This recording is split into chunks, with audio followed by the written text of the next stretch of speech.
topik kita malam ini kan ada beberapa yang harus kita sharing atau kita bertanya. Nanti kalau dari teman-teman juga mau tanya untuk partnya Pak Mul. Jadi topik malam ini adalah dasar kita atau player-player untuk menjadi juri itu yang harus dilakukan seperti apa. Dan yang kedua, kode etik juri IBC itu seperti apa? Ya. Baik, oke. Kita bahas dasarnya dulu, Pak. Langsung dibahas ya?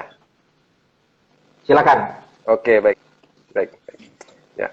Jadi untuk bisa menjadi juri, ya sebaiknya diawali lah menjadi player dulu.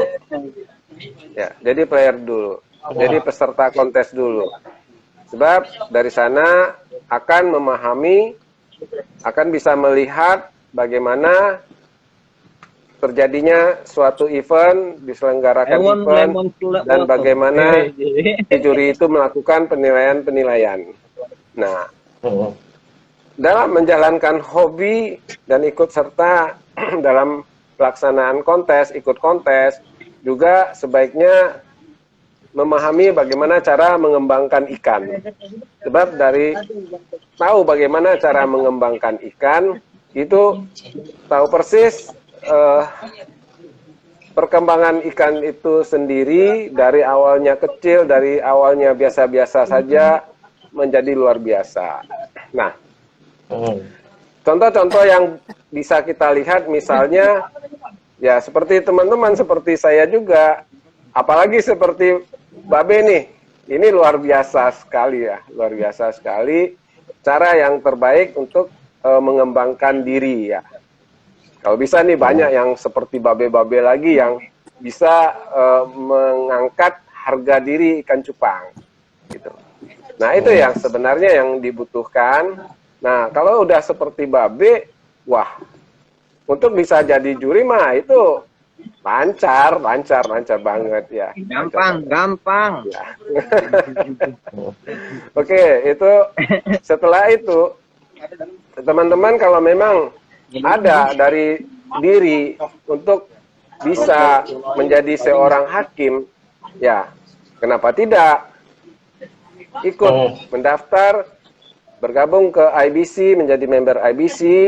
Di situ ada untuk pendaftaran juga bisa menjadi seorang juri IBC bersertifikat.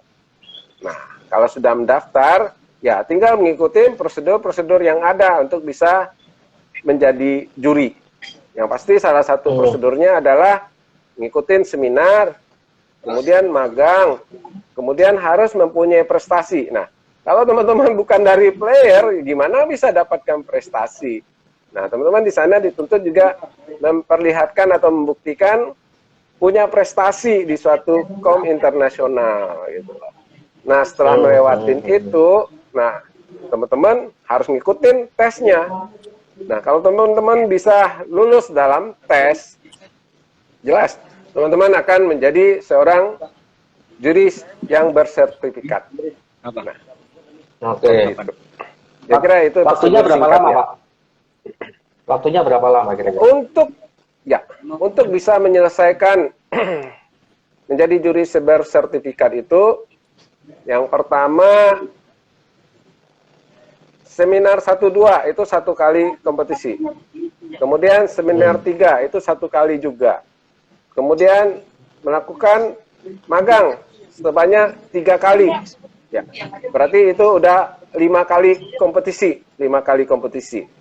Setelah itu berprestasi. Kalau belum punya prestasi, ya membutuhkan waktu lagi di setiap kom. Tapi itu pada saat kita menjalankan yang 5 tersebut, kita sudah bisa melakukan prestasi di situ. Ya. Nah, setelah itu kalau ada kompetisi lagi, kita bisa melakukan tes. Ada tes tertulis, ada tes lisan. Nah, itu kira-kira minimalnya 7 kompetisi. Kompetisi yang dihitung itu adalah, atau penyelenggaraan itu biasanya di kompetisi resmi IBC, yaitu salah satunya itu kontes sanction IBC. Nah, di situ baru ada Hmm. pelatihan, ada magang yang diakui gitu loh. Nah, untuk menjalanin itu, kalau seandainya di suatu daerah atau kita anggap saja di Indonesia, kalau sangsennya itu diselenggarakan ada 5 kali di Indonesia, berarti baru bisa menjalankan 5. Ya, baru bisa menjalankan 5. Hmm. Nah, berarti membutuhkan perkiraan paling minim 1 tahun. Nah, standarnya biasanya seorang juri untuk bisa menyelesaikan studinya itu, untuk bisa mendapatkan sertifikat, itu 2 tahun.